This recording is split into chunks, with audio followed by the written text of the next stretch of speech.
CEO विवेक गायकवाड यांनी महिलांना आपल्या मार्गदर्शनातून जास्तीत जास्त आणि वेगवेगळे उत्पादन तयार करण्यासाठी प्रयत्न करावे असं कानमंत्र देखील दिला। एकाच व्यवसायाकडे लक्ष न देता त्यात बदल करणे गरजेचे असल्याचे मतही त्यांनी व्यक्त केले। दरम्यान कयाधू या ब्रँड अँबॅसिडर या नावाने उत्पादन विक्री झाले पाहिजे असे सांगून तालुक्यातील कोणता बचत गट सक्षम असेल त्याची स्क्रीनिंग करून त्यात सहभागी करून घेण्याचे सांगितले। दरम्यान कयाधू मिनी सरस प्रदर्शनात मागील 8 दिवसांपासून जवळपास 125 बचत गटांनी आपले स्टॉल उभारले होते। यातील सर्व बचत गटातील सहभागी महिलांना मान्यवरांच्या हस्ते प्रमाणपत्राचे वितरण करण्यात आले। उमेद जीवनोन्नती अंतर्गत कयाधू मिनी प्रदर्शनीत 125 बचत गटांनी उभारलेल्या स्टॉलमध्ये हळद, मिरची पावडर, पापड, लोणचे, मसाले, कुरड्या, विविध रेडीमेड कापडे आणि इतर उत्पादन खरेदीसाठी उत्स्फूर्त प्रतिसाद पाहता 8 दिवसात 25 लाखाची उलाढाल झाली असल्याची माहिती प्रकल्प संचालक नामदेव केंद्रे यांनी माध्यमांशी बोलताना सांगितले। एकूण तसे आम्ही 100 स्टॉल बनवलेले होते, पण 100 स्टॉलमध्ये 116 बचत गटांना आम्ही ॲडजस्ट करून 116 बचत गट इथं लावलेले होते आणि याच्या माध्यमातून जवळपास 18 लाखापर्यंतची उलाढाल झालेली आहे। नक्की सर, उद्या महिला बचत गटासाठी अशी विनंती करेन की लोकांना पॅकेजिंग आणि स्वच्छ प्रॉडक्ट ह्या दोन गोष्टीची गरज भासते। तर मी माझ्या महिला बचत गटांना पण विनंती करेन की यापुढे त्यांच्या पॅकिंगमध्ये सुधारणा झाली पाहिजे आणि यासाठी मी सुद्धा जिल्हा परिषदेमार्फत 5ही तालुक्याला पॅकेजिंग मशीन मी आता नव्यानं घेऊन देतोय।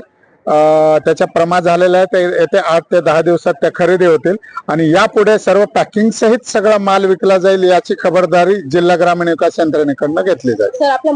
जे काही आयुर्वेदिक प्रॉडक्ट आहेत आमच्या बचत गटाचे अलोवेराचे, यामध्ये सुद्धा आम्हाला परदेशातून मागणी येते। तसेच आमचे हळदीच्या अनुषंगाने सुद्धा ऑनलाईन मागणी येते। आमचे उमेदवार जे प्रॉडक्ट आहेत त्याच्या माध्यमातून सुद्धा परदेश आणि स्वतःच्या देशातून सुद्धा इतर राज्यातून आणि इतर जिल्ह्यातून सुद्धा त्यामध्ये मागणी येते।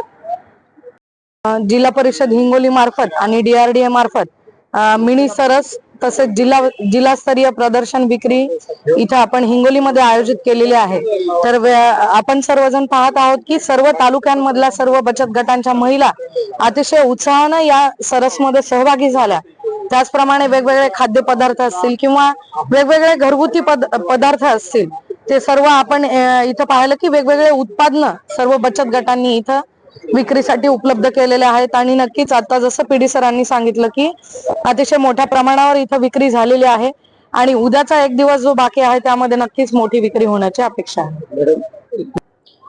मला नक्कीच महिलांना आवाहन करावं वाटेल की आपल्या महिला भगिनींनी उत्पादित केलेले जे उत्पादनं आहेत किंवा वेगवेगळे खाद्यपदार्थ आहेत याची नक्कीच मेजवानी आपल्याला या सरसच्या माध्यमातून उपलब्ध झालेली आहे।